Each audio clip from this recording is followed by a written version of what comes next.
Hi everyone, I'm Sol Underwood, an instructor and a researcher in the Department of Sociology at the University of Toronto. This July and August, I'm offering a version of my course on the sociology of LGBTQI+ families as a program-only offering for sociology students. At other times, I do offer this same course to students who are majoring in other disciplines, but then it's titled Sociology 394. But for this summer, in July and August, it will be Sociology 351. In either case, they're the same course despite the different expectations of students. Let me tell you some about it. In this course, what we do is look at family patterns within our LGBTQI+ families.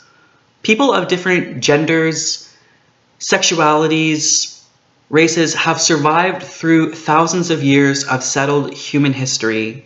Yet most of our histories are erased or subsumed within the larger history, the larger written recorded history of straight cisgender families.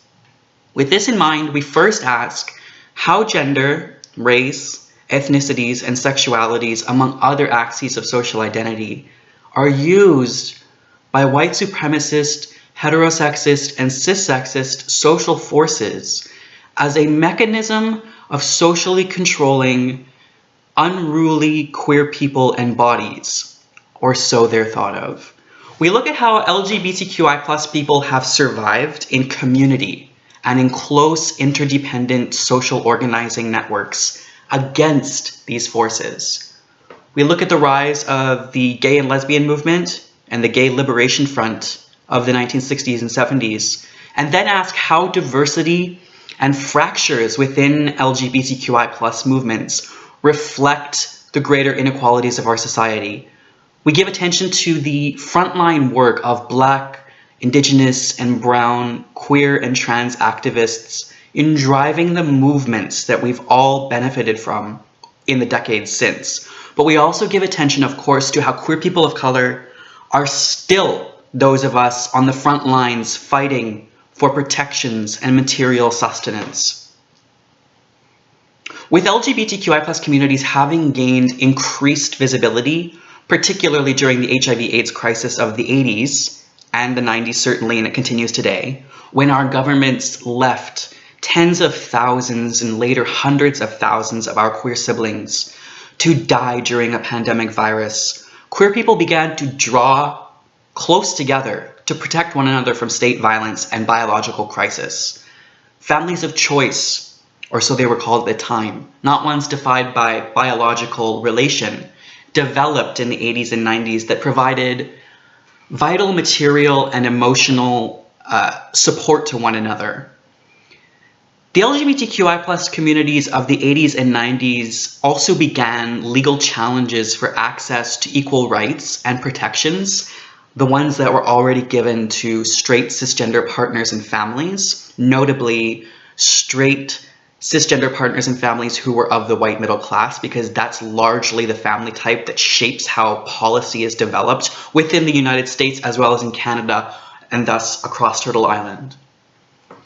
In many ways, the LGBTQI+ movements and legal challenges of the 20th century were successful, but major parts of our communities have been left behind. Their needs and interests and rights to protection have been ignored by larger society, but also ignored by the dominant elements of LGBTQI+ communities. So we ask then how this happens. How do some parts of LGBTQI+ communities begin to thrive? Think of the white upper middle class, in the words of Lisa Duggan, the homonormative, neoliberal, and liberal tokens of queer assimilation, even thought of sometimes as a type of queer emancipation. We can trouble that of figures like Anderson Cooper and Ellen DeGeneres and people like this, while other parts of our LGBTQI+ communities are forgotten or otherwise continuing to be marginalized. Finally, what we do is look at the social scientific evidence on patterns among co-mothering families, typically those headed by lesbian, bisexual, pansexual, or otherwise queer women, whether they are cis or trans, co-fathering families, typically headed by gay, bisexual, pansexual, or otherwise queer men, and transgender parents whose very existence is a radical challenge to conventional family patterns and ideology, and we'll study that through the work of Carla Pfeffer. So this course is a program-only offering that will feature a 2-hour lecture by me and a weekly tutorial as well. I will record the lectures in advance and post them online so that our international students and our students across the continent in different time zones can all access the course with relative ease. Given the pandemic that we're all living through right now, we're all in different places. So you'll be able to listen to the lecture at any time that day that it suits you, but there will be mechanisms built into the course to make sure that students are on track and on schedule and not falling behind, particularly because we're not able to join each other live in a classroom as we normally would do. The tutorial will also be recorded and posted online by our excellent TA, Jamie. It will consist of key information, key points, and then a small exercise that you'll be asked to complete and then upload to the Quercus discussion board within probably 24 hours of the video by the TA going live. Overall, though, I want you to know that I am very, very open to making this course as accessible to students as I can. My primary priority is to empower my students' learning and to reduce the bureaucratic iron cage that Max Weber warned us about, that otherwise makes our university studies such a pain in the ass sometimes, doesn't it?